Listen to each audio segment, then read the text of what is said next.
할렐루야. 아멘. 우리가 지금 사도행전을 보면서 초대교회의 모습을 지켜보면 초대교회의 모습이 너무나 참 아름답고 은혜롭다는 것을 깨닫게 됩니다. 한 마음으로 한 믿음으로 기도하고 나누는 이 공동체는 참으로 우리들이 앞으로 그렇게 도모해야 되는 그런 교회의 모습이 될 것입니다.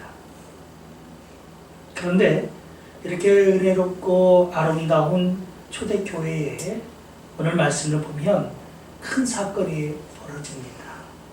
사람이 둘씩이나 죽어나가는 그런 두려운 일이 생기게 되는 것이죠. 오늘은 이 말씀을 통해서 우리가 하나님을 경외하는 교회다라고 하는 제목으로 말씀을 증거하도록 하겠습니다.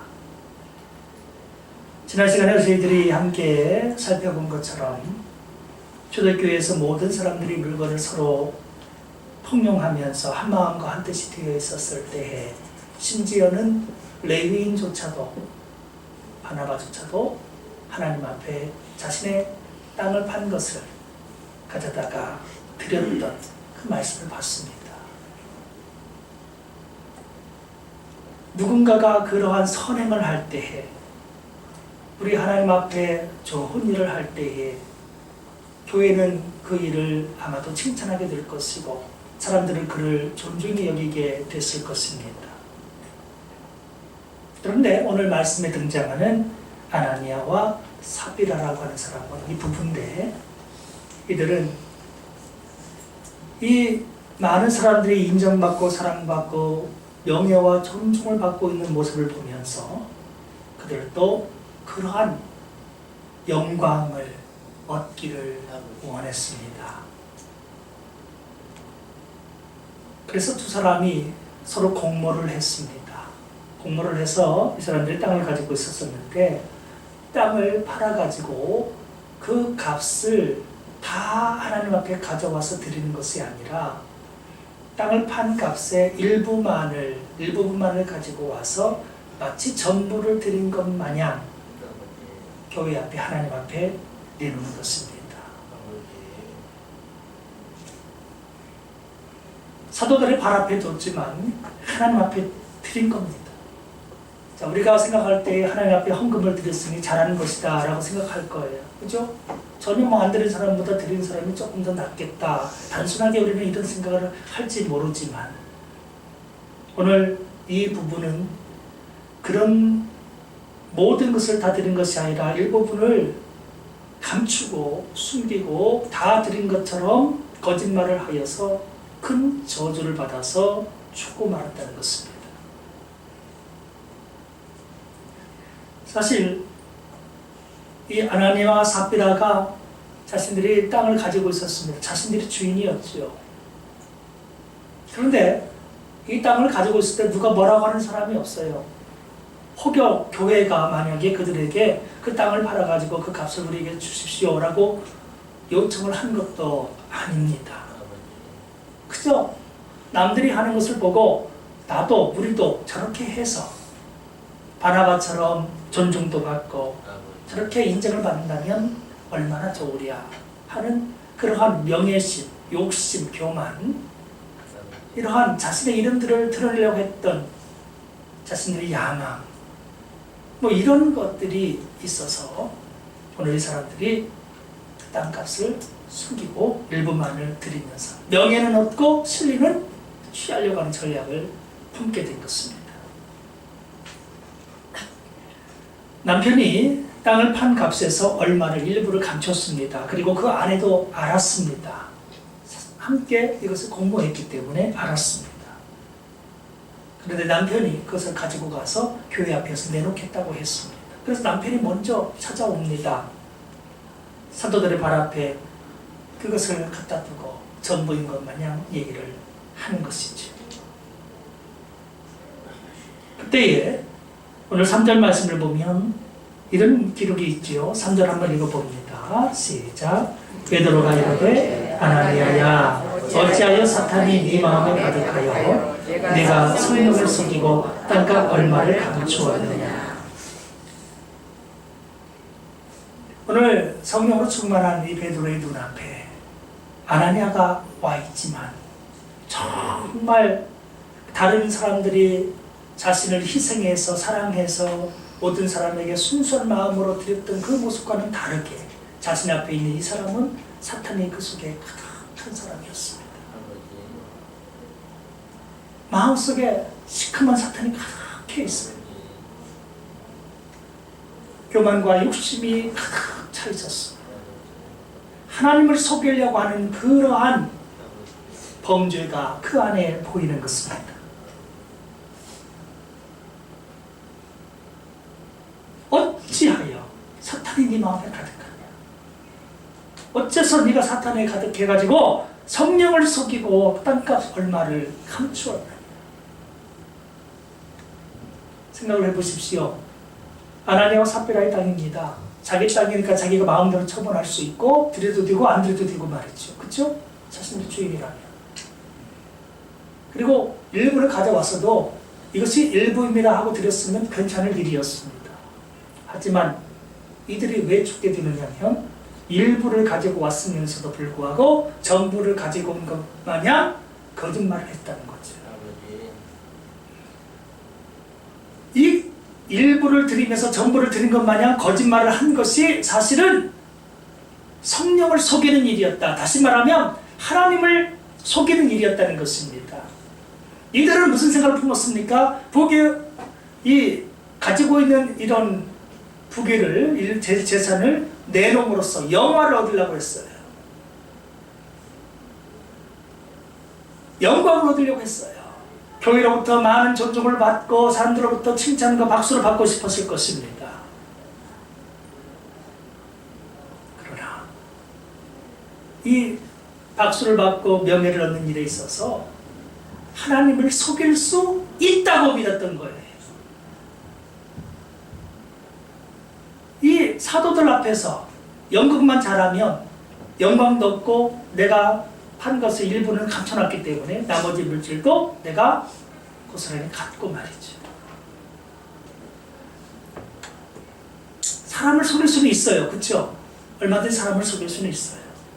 그러나 그들이 기억하지 못했던 것은 성령을 속일 수는 없다는 사실, 하나님을 속일 수는 없다는 사실을 기억하지를 못했습니다. 성령을 속일 수 있다고 믿은 것입니다. 사람을 속이면 내가 영광을 받을 수 있으리라, 진리는 취할 수 있으리라, 그런 생각을 가진 것입니다.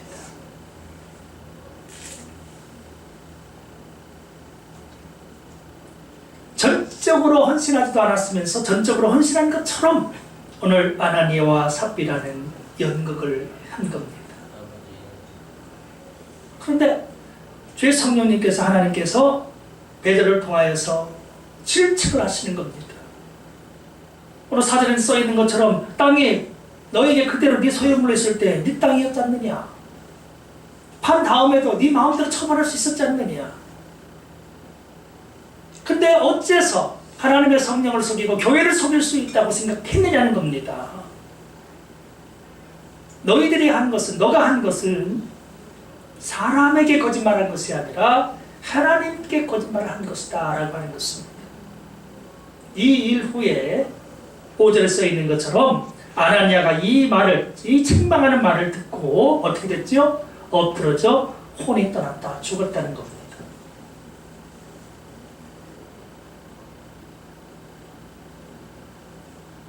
자신의 행동 하나가 자신의 생명을 어떻게 해요? 앗아가게 만들었습니다.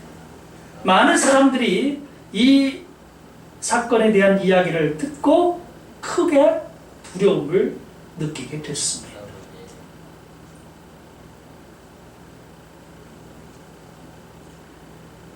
우리 생각에는 그런 생각할지 몰라요.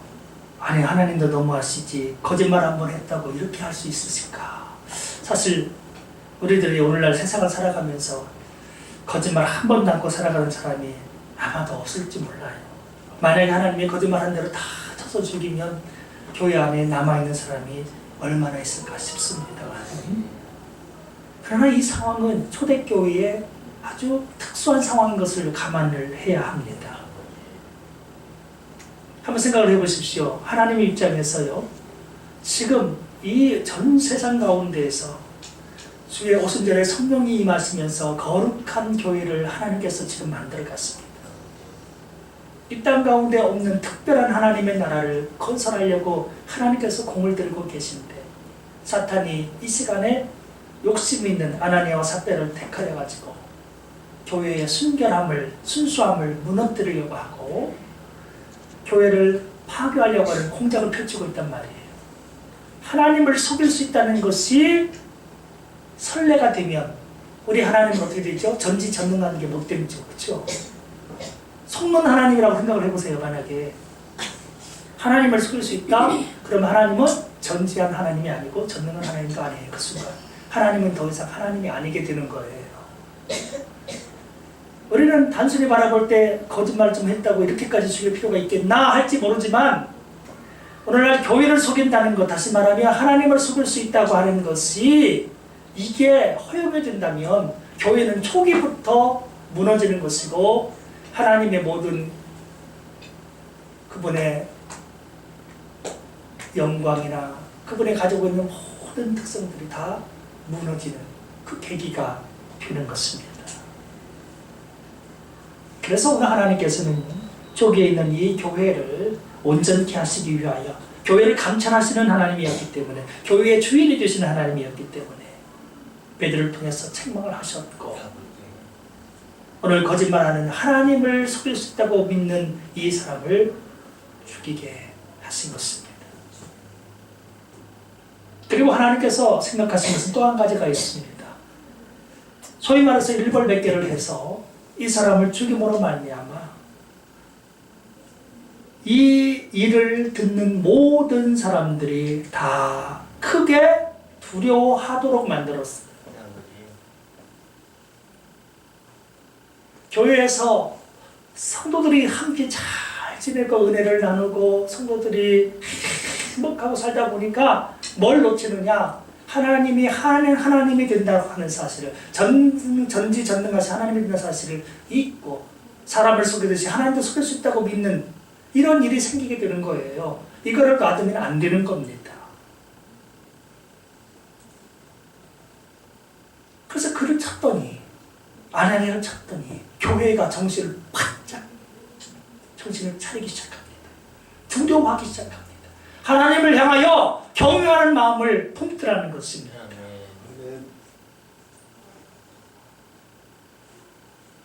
생각을 해보세요. 한 사람의 성도가 죽었다고 하는 것은 분명히 가슴 아픈 일일 수 있습니다.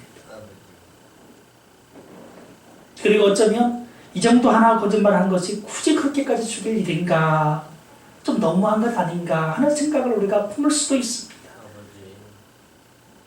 전부는 아니어도 그래도 일부 반절이라도 들었을 텐데 그게 어디야라고 동정하는 생각을 가질 수도 있습니다만은, 이것은 하나님을 속일 수 있는 선례를 남기게 된다는 것, 하나님을 하나님 자리에서 끌어내리는 일이 될 수 있기 때문에 이 일은 하나님으로서는 용납할 수가 없는 사건이었다는 겁니다.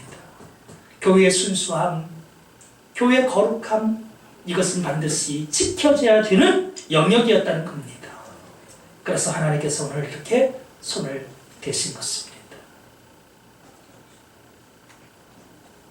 하나님을 속이고 성령을 속일 수 있다고 생각하면 더 이상 교회에 하나님은 없게 되는 것입니다.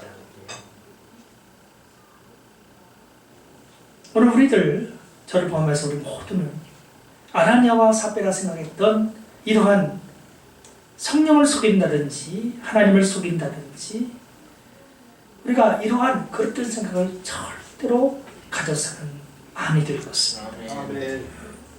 하나님은 누구에 의해서 속는 하나님이 아니고, 하나님은 결코 사람이 어찌해 볼 수 있는 대상이 아닙니다.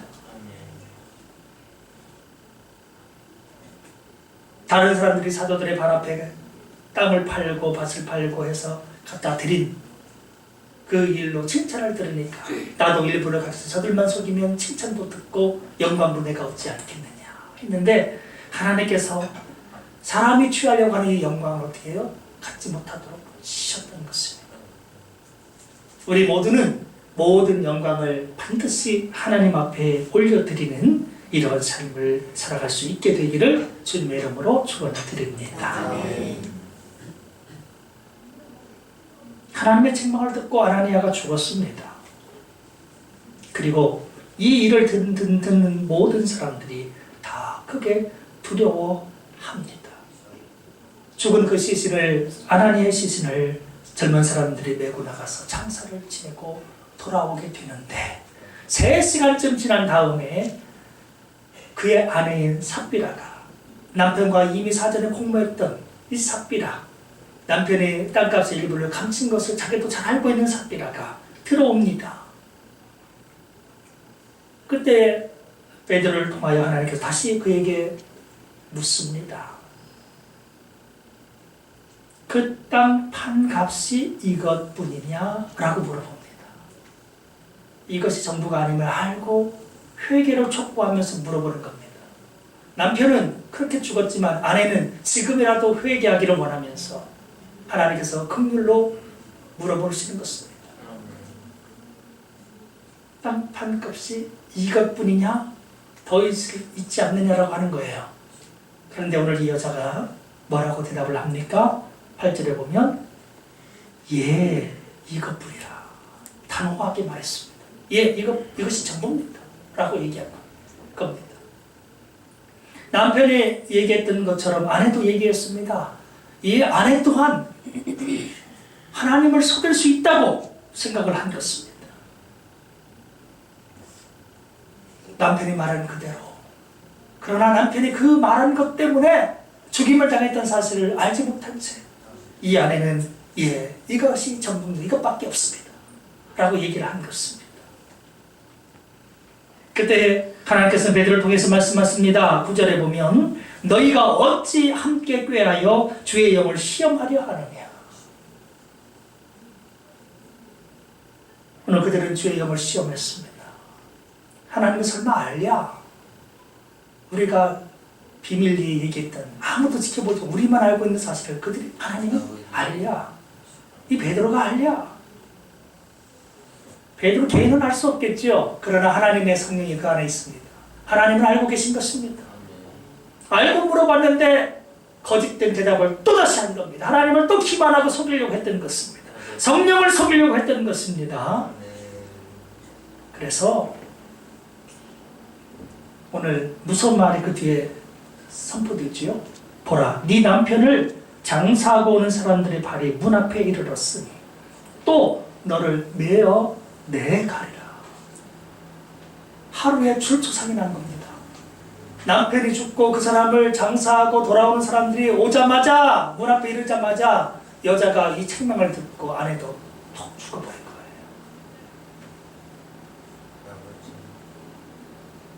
그래서 그 죽은 시신을, 여자의 시신을 또다시 쉴 틈도 없이 젊은 사람들이 또다시 메어가가지고 남편 옆에다가 또 장사하면서 묻어버렸습니다.